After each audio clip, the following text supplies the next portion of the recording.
Okay, Assalamualaikum warahmatullahi wabarakatuh. Okay, so tengah hari ni, pagi ni, okay, aku nak buat satu counter review. Aku ambil komen daripada YouTube aku, okay, YouTube review saham, okay, Tuan Abi Baik. Okay, Tuan Abi Baik dia cakap, salam Tuan boleh review counter Sihab. Okay, so aku minta pandangan dia. Okay, mungkin saya boleh bagi pandangan, maksudnya aku minta dia punya trading plan. So, dia share trading plan, dia EP, okay, dia punya EP 2.1. So, dia nak tanya boleh tak counter di continue. So, kalau sesiapa nak ingin aku review, okay, tolong bagi trading plan korang. Okay, jangan minta macam tolong review. So, aku tak ada idea untuk terangkan. Okay. So kalau boleh, okay, korang bagi trading plan, okay, at least AP lah. Okay, so aku boleh tahu, okay, korang beli kat mana.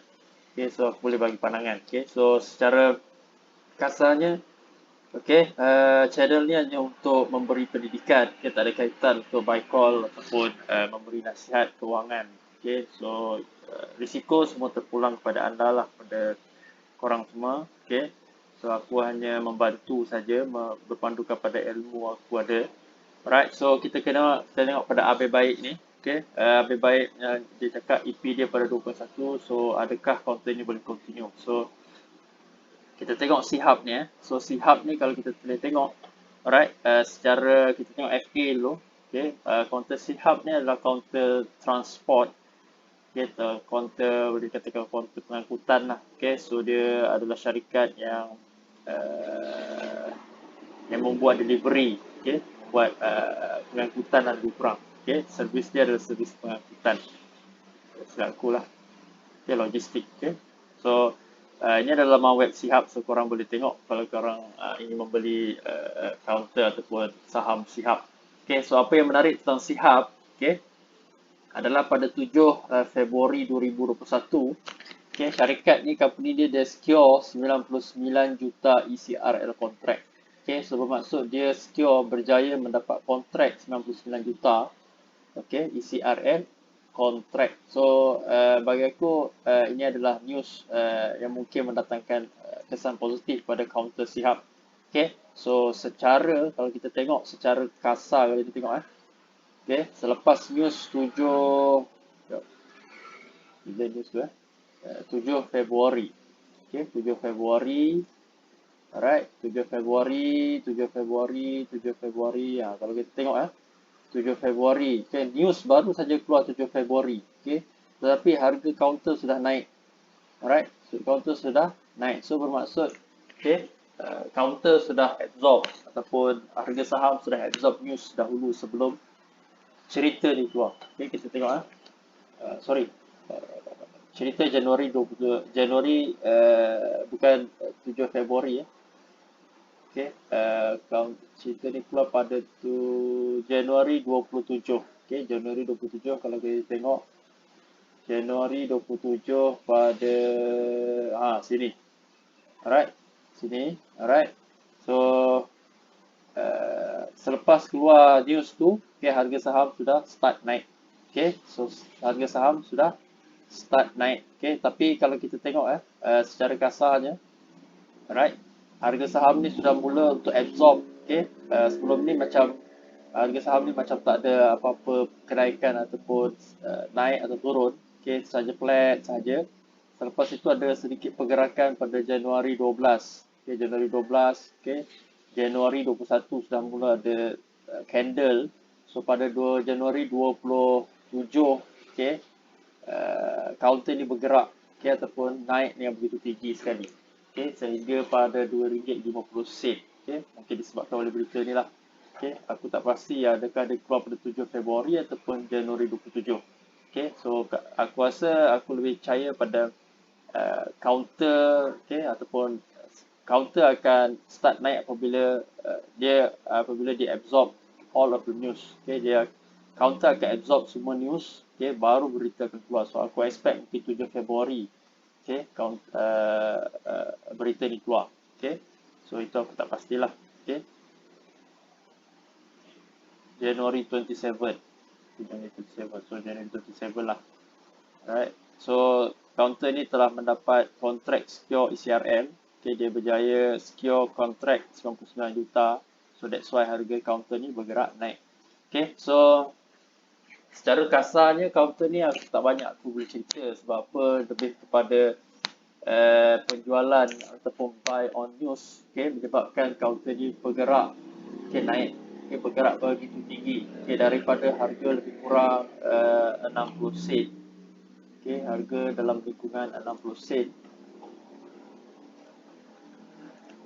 alright, daripada bawah ni, okay, 70 sen, alright, 70 sen, alright, dia start naik, okay, kalau kita tengok dekat sini 12 Januari saja dia dah ada pergerakan. Okay, 12 Januari dah ada pergerakan. Alright, so mungkin ada petanda-petanda bahawa news akan keluar. Okay, so that's why aku cakap bahawa news ataupun counter sudah atau counter akan absorb dulu news. Okay, before ataupun sebelum news tu keluar. Okay, so kalau kita tengok pada 12 Januari, okay, ada kenaikan yang agak tinggi, okay, daripada biasa, alright, dan daripada 70 sen dia naik sehingga RM1.17. Okay, sebelum dia turun sekejap, okay, dia rest sekejap sebelum dia naik lagi tinggi. Okay, so counter ni, okay, naik setinggi lebih kurang pada harga, okay, RM2.50. So brother ni, okay, ataupun Tuan Abe Baik ni membeli pada RM2.10. Okay, RM2.10. Okay, so dalam lingkungan harga-harga lebih kurang RM2.10, kalau aku boleh cakap, kalau kita boleh zoom sikit lagi pada, okay, pada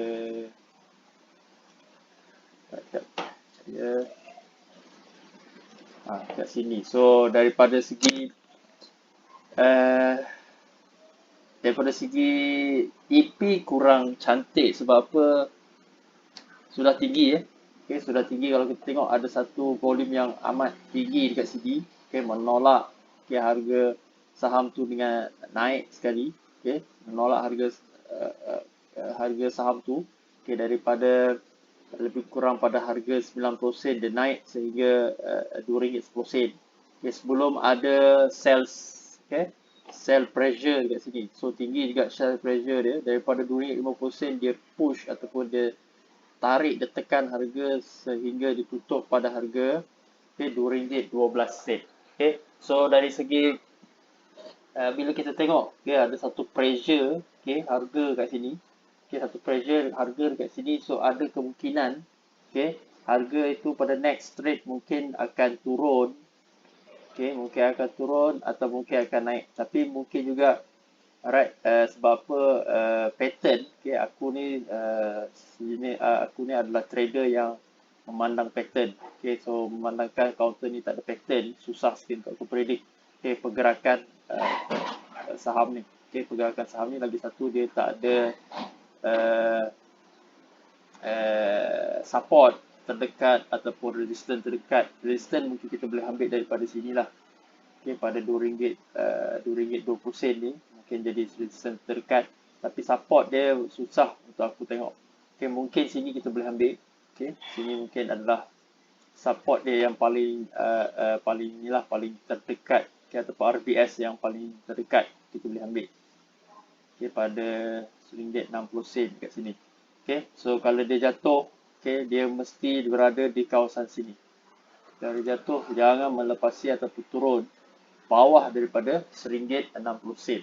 Okay, so kalau dia boleh bertahan dekat RM1.60 kalau dia jatuh, alright, dia bertahan dekat sini, okay, so ada petanda bahawa counter ni mungkin akan meneruskan kenaikan. Okay, so kalau dia jatuh lebih pada RM1.60 ni, mungkin dia akan cari next one is pada RM1.17 ni lah, okay, support dia yang seterusnya. Okay, so tak pasti apakah pattern pergerakan counter saham ni. Okay, kalau kita tengok kepada quarter report, okay, quarter report untuk counter saham ni, kalau kita tengok syarikat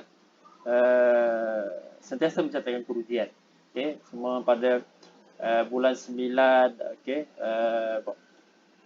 pada counter report pada bulan 11 kita mencatatkan sedikit keuntungan.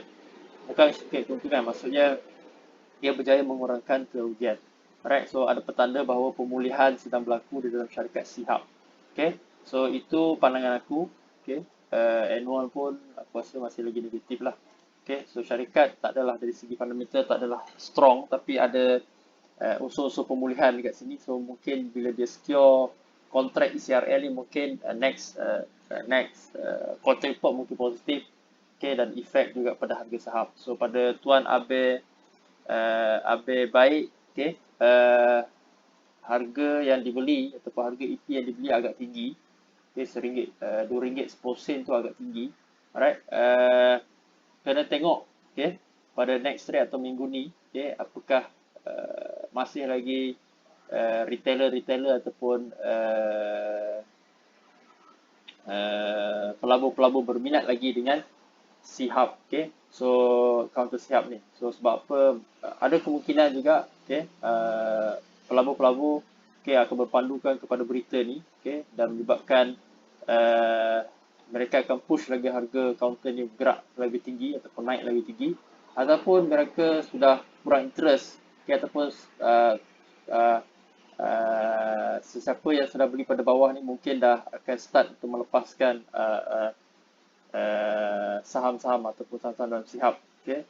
Sebab apa dia dah beli pada mungkin daripada 90 sen kepada RM1, 17 sen. So bila dah sampai RM2 ni sudah sampai masa untuk dia orang lepaskan ataupun jual, okay, counter Sihab ni. Okay, so itulah bahayanya apabila kita beli, alright, dengan menggunakan news. Okay, sebab apa news, okay, buy on news ni selalunya counter akan bergerak dahulu sebelum news akan keluar. Okay, so lagi satu, janganlah bahaya kalau kita kejar-kejar harga saham. Okay, kejar-kejar bila dah tinggi macam ni, biarkan dia naik. Okay, biarkanlah dia naik. So pada Tuan Abe baik, okay, ada potensi dia naik. Okay, kita tengok minggu depan macam mana. Ada potensi juga dia akan turun. Okay, kalau dia turun terlalu rendah, okay, ataupun mungkin bawah daripada RM1.60 tu memang dah terlalu rendah. Okay, so terlalu rendah. Kalau dia pressure sampai RM1.60 ke bawah lagi, dia mungkin RM1.17. So CL. Okay, itu pandangan akulah. Okay, pandangan aku. Alright, so kalau korang rasa dia ada potensi tu naik, okay, ataupun Tuan lebih baik ada rasa macam potensi ada naik, okay, boleh hold. Okay, tutup pulang kepada Tuan lah. Okay, so itu saja untuk counter Sihab. Assalamualaikum warahmatullahi wabarakatuh.